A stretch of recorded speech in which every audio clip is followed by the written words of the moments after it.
കാരശ്ശേരി ഗ്രാമപഞ്ചായത്തിൽ പുതുതായി തുടങ്ങിയ കറുത്തപറമ്പിലെ MCF മാലിന്യങ്ങൾ കുന്നുകൂടി കൂമ്പാരമായി ചീഞ്ഞു നാറുന്നു. അതേസമയം മഴയോടൊപ്പം മാലിന്യത്തിൽ മണ്ണ് ചേർന്ന് ചളിക്കുളമായി മാറിയതോടെ ജനങ്ങൾക്ക് ദുരിതമാകുന്നു.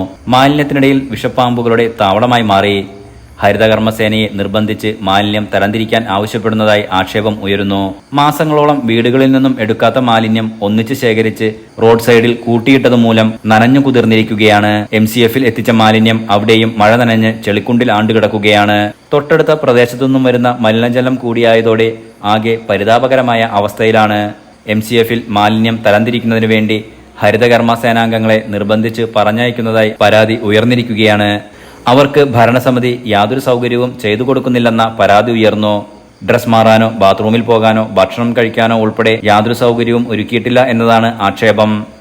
ശനിയാഴ്ച MCF വൃത്തിയാക്കാൻ പോയവർ ഭാഗ്യം കൊണ്ട് മാത്രമാണ് പാമ്പിന്റെ കടിയേൽക്കാതെ രക്ഷപ്പെട്ടത്. ഹരിതകർമ്മ സേനാംഗങ്ങളെ മനുഷ്യരായി പോലും കരുതാതെ വൃത്തിഹീനമായ ചുറ്റുപാടിൽ ജോലി ചെയ്യിപ്പിക്കുന്നതിൽ മനുഷ്യാവകാശ ലംഘനമായി കാണേണ്ടി വരും. ഇത്തരം നടപടികൾ സ്വീകരിക്കുന്ന ആളുകൾക്കെതിരെ കർശന നടപടി സ്വീകരിക്കണമെന്ന് LDF പാർലമെന്ററി പാർട്ടി ആവശ്യപ്പെട്ടു.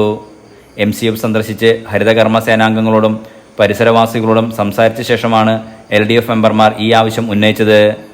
KP Shaji, K Sivadasan, MR Sukumaran, Jijitha Suresh, ശ്രുതി കമ്പളത്ത്, സിജി സിബി എന്നിവരാണ് MCF സന്ദർശിച്ച ശേഷം നിലപാട് വ്യക്തമാക്കിയത്.